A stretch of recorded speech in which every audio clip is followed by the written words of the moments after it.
আসসালামু আলাইকুম। আজ আমি রান্না করব রুই মাছ দিয়ে শিমের বিচি রেসিপি। প্রথমে আমরা একটা ফ্রাই প্যান বসিয়ে নিব, তারপর সেখানে পরিমাণ মতো তেল দিয়ে দিব। তেলটা হালকা গরম হয়ে আসলে পেঁয়াজ কুচি দিয়ে দিব। পেঁয়াজ কুচি নেড়ে ছেড়ে লাল হয়ে আসলে আমরা রসুন বাটা আর পেঁয়াজ বাটা দিয়ে দিব। রসুন বাটা আর পেঁয়াজ বাটা পেঁয়াজ কুচির সাথে ভালো করে মিক্স করে কিছুক্ষণ নাড়াচাড়া করে কষিয়ে নিতে হবে। কষিয়ে নেওয়া হয়ে গেলে আমরা দিয়ে দিব 2 চামচ শুকনো মরিচের গুঁড়ো, হাফ চামচ ধনিয়া গুঁড়ো, হাফ চামচ হলুদের গুঁড়ো, 3 চামচ লবণ, পরিমাণ মতো লবণ দিবেন। তারপরে একটু নাড়াচাড়া করার পর মিক্সড করে নেবেন সমস্ত মশলা। তারপর আমরা যাতে নিচে ধরে না যায় সেজন্য হালকা একটু পানি দিয়ে মশলাটা কষিয়ে নিব। মশলাটা ভালোভাবে কষিয়ে নেওয়ার পর আমরা কিছুক্ষণ সময় রেখে দিব। 2 মিনিটের জন্য ঢাকনা দিয়ে ঢেকে দিব। 2 মিনিট পর আমরা আবার চলে আসলাম। আমাদের মশলা কষানো অনেক সুন্দর হয়েছে।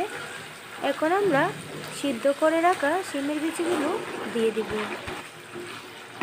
আগে থেকে আমরা শিমের বিচিগুলো সিদ্ধ করে রেখেছিলাম।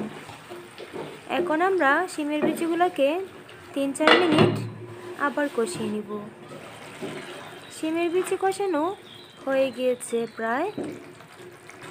এখন আমরা হালকা একটু জল দিব, যাতে শিমের বিচিগুলা খুব সুন্দরভাবে সিদ্ধ হয়।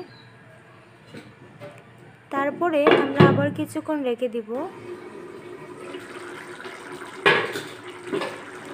এখন আমরা আগে থেকে মাছগুলা ভাজি করে রেখেছিলাম, সেই মাছগুলো আমরা এখন এক এক করে তরকারির মধ্যে দিয়ে দিব। মাছ দেওয়া হয়ে গিয়েছে। মাছ আর মশলাগুলো ভালোভাবে মিক্সড করে দিতে হবে, যাতে মাছের ভিতরে মশলা ঢুকতে পারে। তারপরে আমরা ঢাকনা দিয়ে কিছুক্ষণ ঢেকে দিব, যাতে একটু কষানো হয়। তরকারিটা যত কষানো হবে খেতে কিন্তু ততই ভালো হবে। কিছুক্ষণ পরে আমরা চলে আসলাম। আমরা এখন ঝোল দিয়ে দিব।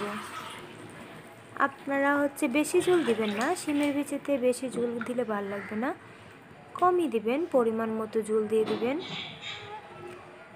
ঝোল দেওয়ার পর আমরা কাঁচামরিচ কুচি দিয়ে দিব। কাঁচামরিচ মধ্যখান দিয়ে পেরে দিয়ে দিব। এখন আমরা আবার কিছুক্ষণের জন্য রেখে দেব। কিছুক্ষণ পর আমরা আবার চলে আসলাম। আমাদের রান্না প্রায় হয়ে গিয়েছে। এখন আমরা ধনিয়া পাতা দিয়ে দিব। ধনিয়া পাতা কিন্তু তরকারি নামানোর কিছুক্ষণ আগেই দিতে হয়, তাহলে ফ্লেভারটা অনেক ভালো থাকে। ধনিয়া পাতা দেওয়ার কিছুক্ষণ পর আমরা চলে আসলাম। এখন আমরা লবণ চেক করে নিব যে লবণ ঠিক হয়েছে কিনা। আপনারা আপনাদের পরিমাণ মতো লবণ দিবেন। আমাদের রান্না প্রায় মোটামুটি কমপ্লিট।